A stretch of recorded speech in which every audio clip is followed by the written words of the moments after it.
What's up, everyone? It's Kaisen here, and welcome back to The Awakening. Last episode, we managed to kill Dominus and advance to Act 4 Merciless. And at the start of this episode, we will do some light crafting again. We found some more white divine flasks, and we'll see if we get anything interesting on them. That is terrible. Evasion. No, not good for us. That's life taken from mana. That might at some point be interesting for us if it works out with the upgrades to the build that I'm planning. So we could put this in here for now and see if, again, it does anything after we made the changes. And we found another perfect 2-stone ring, eye level 67. So we'll just throw an alchemy on it and see what we get. This is nothing for us because it has physical damage on it. I think the physical damage roll is too low. Otherwise, with the combination of physical damage and the life leech on physical damage and the fire damage in itself, the combination wouldn't be too bad for some builds. But I think as it is, it's not worth much. So we can just going to throw this in here. We'll probably recycle the rest of it. And I'm still in a group that was from trading some stuff. I just wanted to show you guys that I haven't even started maps. We were lucky enough to find an Exalted, but even apart from that, I collected, I guess it's roughly around 100 chaos in value. So you can definitely do that. It's not too hard, even before you start maps. Now we're going into the aqueduct. Okay, let's get through here and go into Highgate. The monsters in here, again, shouldn't really be a big issue for us. This guy apparently was Elemental Reflect. If you find an occultist vestment somewhere, pick it up. Because I think I mentioned it before, Chevrons goes out of this base type. Siege Axe, sure. So you can see why I don't necessarily like to use one of the filters that most people use at this point.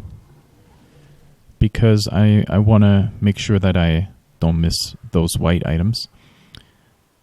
You can put together a filter where you still don't miss them because you have all of them in the filter, but that would take a while, and I just don't want to invest the time because I know what I want anyway. And it doesn't really take too long to look through the items. Okay. That's a lot of blues, which means it's a lot of XP. As I said last episode, we do need one more level up, and we have to finish the first quest in Act 4, and then we should be golden. I'll take the Judgment Staff as well. That goes for Hegemony's Era.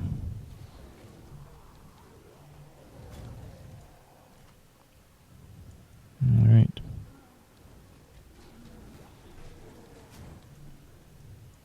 And we don't really have mana problems right now if we use the flasks a bit efficiently. Because once we get to monsters, they drop really quickly. Okay. What do we have here? Group Frenzy on Death. It's alright with me. Triumphant Lamellar. Haven't seen that one before. In this run through, I mean. So we are getting to the interesting base item types that might be interesting for crafting as well. We're getting closer and closer. Some more blues.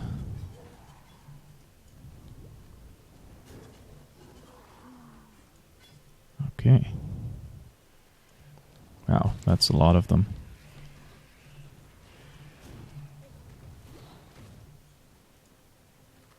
I do want the eternal life Not quite sure what the next level is of flasks. Probably level 70, so until we hit level 70 we will most likely go on with the eternal flasks.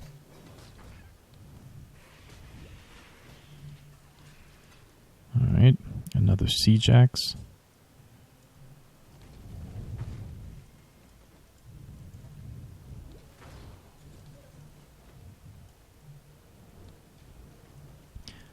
I still don't have my movement flask back because I rather have more mana, so this is a bit slow going.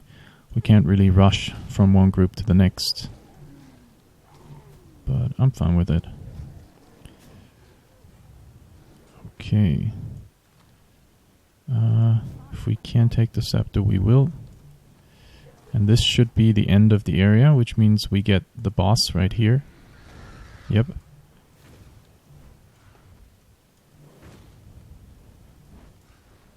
And I do want to be careful around him.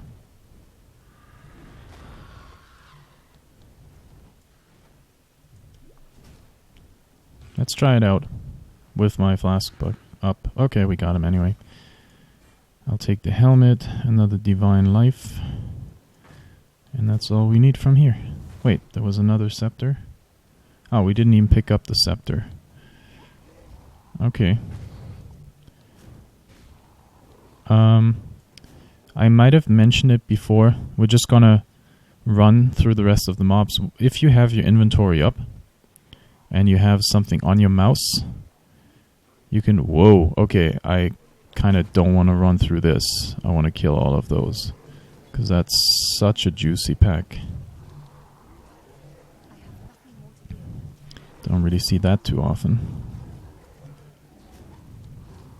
Yum, yum, yum, yum, yum, yum. Come to Papa. Okay, so here you can just take it with you and run with it. And that's what I'm doing. Because we do have to go through another zone, I don't really have to kill everything here if I don't want to. I do want to kill this because that's, again, really juicy. And I do like my juice. So this way I can just take it with me all the way to the entrance of town. Just drop it in front and just grab it real quick. Once I sold all the rest. So now we made it into Highgate. And my plan for this episode is to do the first quest that you have in here. We don't necessarily have to go into the mines, but maybe we can do that as... Oh, actually, it's not the first quest. I just realized that. It's the quest within the mines that we have to do to get the skill point. So we would have to do a tiny bit more than I anticipated, but it shouldn't be a big issue. I'm just going to sell my stuff first. Alright, next order of business, chancing. We got 1 occultist vestment, 2 siege axes, and a judgment staff that we found. So we just wasted another bit of currency. And one more thing, I found this helmet when running towards town. And if you compare it to the still blue item that we're wearing, this is a straight upgrade. It has cold resist on it and a lot more life. We do lose 1 socket, but I don't really care about it too much. I will not invest currency in here to get more sockets on this because I still don't think that this is a good enough item for us to invest currency on. Once we get a life roll like this with 2 resistances on a helmet, that's probably when we will try to get a 4-link. So we'll just switch this around. It's the same base item type. And we can basically get rid of this and all the rest here. Alright, so let's see what we get here. This is... Alright, that's cool. And now we can, I already ran around town to get all of the quests. And now we can go into the Dried Lake for the first quest that we have to do to get into the mines and then eventually get our skill point in there. So the area itself should be easy to run. I am curious how is it Vol at the end, will hit with his, especially with his charge. So we'll see how that works out. I probably, you know what, I will kill some stuff in here. I do think that I will get the level up eventually because we have to get into the next area as well, into the mines. So I don't necessarily have to kill those guys, but I just want to keep it a bit safer. Especially those guys who give us puncture.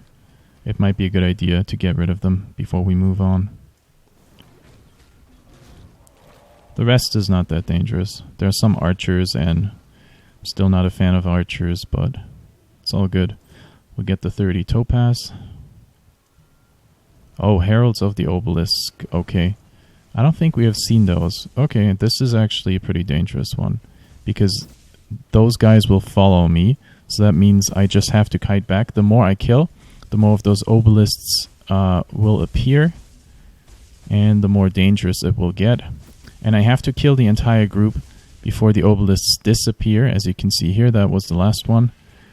So those were actually the most dangerous ones, I would say. There are some that are stationary and just do some lightning damage in a cone around them.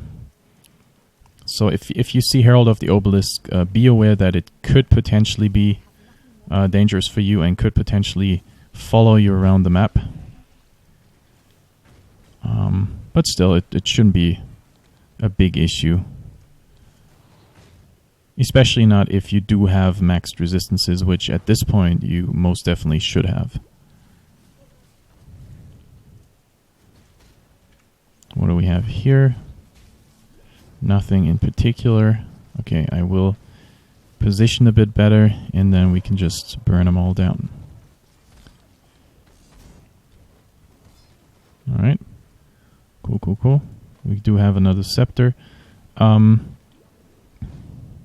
Actually, since we do have the weapon that we want to use, we don't necessarily have to pick up the scepters anymore, I'm just realizing. I will pick up the 3-link. Some of the blue items, especially with the right linkages, could be worth something if you get the right rolls on them. So if I get a +2 to gems on a 3-link, that might already be worth something for somebody. So you could potentially sell that. And if you have something like, I don't know, let's say a +2 in addition to something like increased crit, like a high roll increased crit, yeah, that's a good combination. But as I said, we don't necessarily need it anymore for ourselves, so that's why I don't have to pick up all of the wands and scepters that are still dropping. That's a thing of the past now. I rather want to pick up all the white items that I can chance, and maybe become really rich doing it.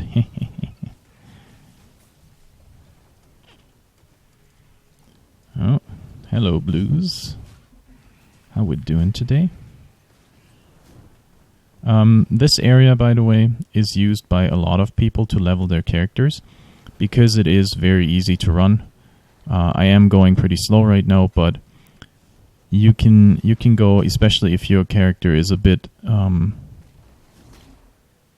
tankier. You can go really fast here without really having to fear for your life. So in hardcore, this is an area that people like to run. Fractured extra projectiles, man, this is this was an interesting combination of mods, but with the damage that we have at this point, no biggie, no biggie. Okay, we do have Spell Echo leveling up. That will be one of our links for the main attack at some point. It's not the most important one though, so that's why I don't have it as a link right now. I feel fire damage and faster cast is more important. Okay. Let's get the chest on the way. Here we have another one.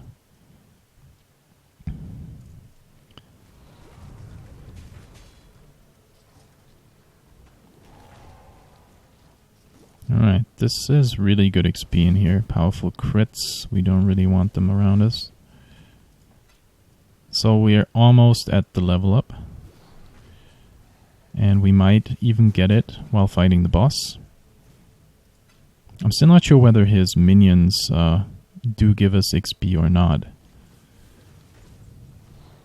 So maybe I'll try to experience it this time and see if that's actually the case. Okay, this guy is down. Astral plate. That's I think that used to be at least a chess piece that a lot of people would try to craft, because it has the elemental resistances as the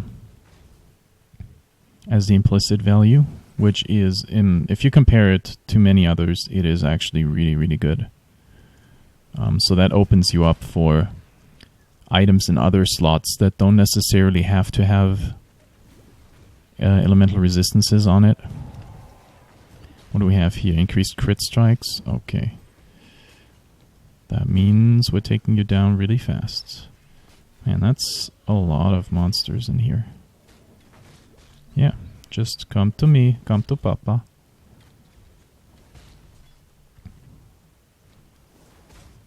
And we got more. Yeah, I will get a level up in here, that's for sure.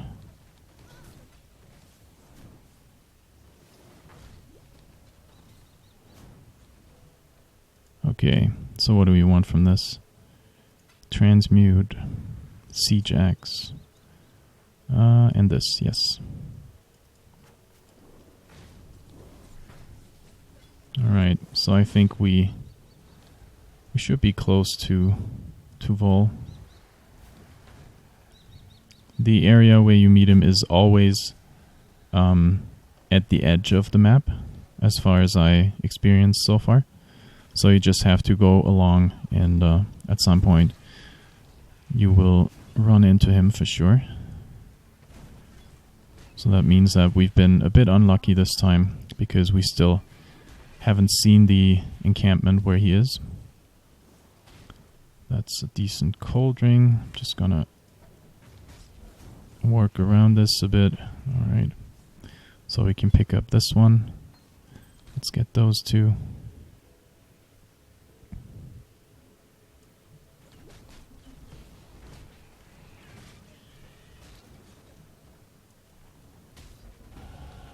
And we got our level up. Nice.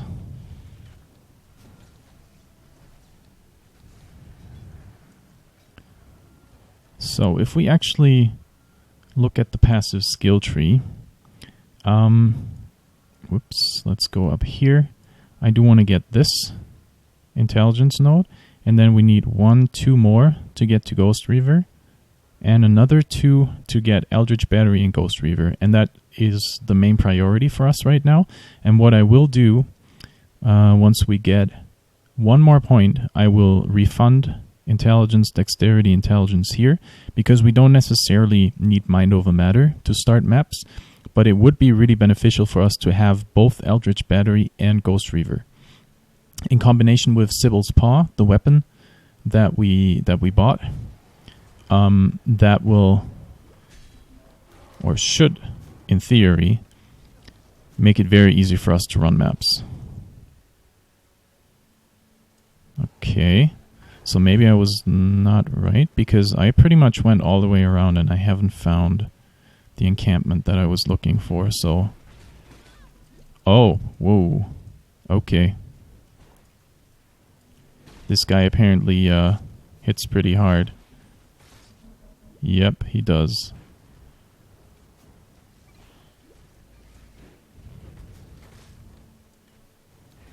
Okay, let's get rid of all of these guys first. This, by the way, is also a map boss. You will find him in maps, and that's probably it's a 68 map, and it's, I would say, one of the hardest 68 maps that you can encounter. Like right now, we can relatively easily kill him, but in the map, he will spawn not just one mirror of himself. I think it is 4 or 5, and they will all hit you, and they deal quite a bit of damage, and they're really, really tanky. So I already tried out that map, and I have to say I do not like it. So in terms of the build that we have right now and how we will approach maps with this character, we will at first not try to do that map and do the easier 68s before, which I would tell you guys anyway. Do the easy maps first of a level, and then once you can easily run those, you go for the harder. Okay, so this apparently... Did he see me? I heard somebody saying something. So this is where we wanted to go, and I think he's right there. Yeah. So he saw us, and now I'm curious what kind of damage he has.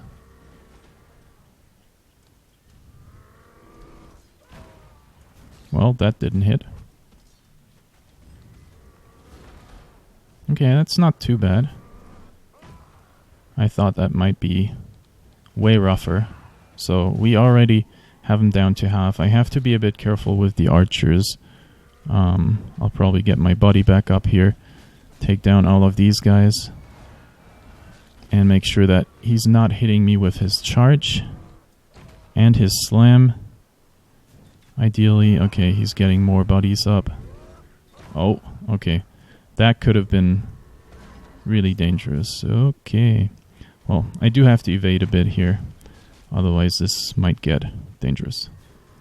So, I got him here. That's good. Now I can deal damage the entire time. Have to evade his slam. Get out of this. And get my flash charges back right here. And make sure that there's not too many mobs attacking me. Now I can attack him. Again. Get out of his area. Alright, yeah, so this is just a bit of kiting. Okay, I want to get my buddy back up. Now I can attack him. Get out. Go back to him. And he should be almost down. Oh, here we go. Bye-bye. Alright, that was pretty easy. So let's go back to town and sell this stuff. Alright, so with the banner, we'll open the seal. And right after we can get a reward from Oyun. And that is an unidentified jewel. Interesting. I'm not quite sure if there is actually a difference between them apart from the visual. So whether it's red, blue, or green. I mean, in a sense, I would assume that this is strength, intelligence, and dexterity. But I don't think that they have specific requirements. So the only thing that I could think about, but I'm not sure if that is actually the case, is that it is more likely to get certain things on certain jewels. So maybe because it is strength-based, it is the likelihood of getting something for physical damage is higher on a Crimson Jewel, or something for Spellcaster is more likely on a Cobalt. But again, I would have to check that, I'm not sure. But just in case that is actually how it goes, I will get the Cobalt here. And let's just identify it and see what we get. Damage over time, spell damage cast. Well, that would kind of corroborate with what I just said, because this is definitely for Spellcaster. while holding a shield cast speed. That is actually pretty nice for me. I don't have damage over time, but the spell damage when holding a shield and the cast speed works. The crit multiplier, not necessarily. Alright, we have some more stuff. We do have another Divine Life Flask. I don't like bubbling, so I will not use this. I got this sword with +2 to melee gems and actually pretty nice resistance rolls, but then again, where's the damage? I mean, in itself, the rolls are nice, but it's a crappy item just because you don't have damage on it. And who wants a sword with no damage? And then we have 2 more siege axes, so we're just gonna throw chance orbs on them, and they're terrible. So that should be the end of this episode for us here. I hope you guys enjoyed it. Next time we will get the skill point that I was talking about, and then we should hopefully be ready for maps. Alright, thanks so much for watching, guys, and I'll see you next time.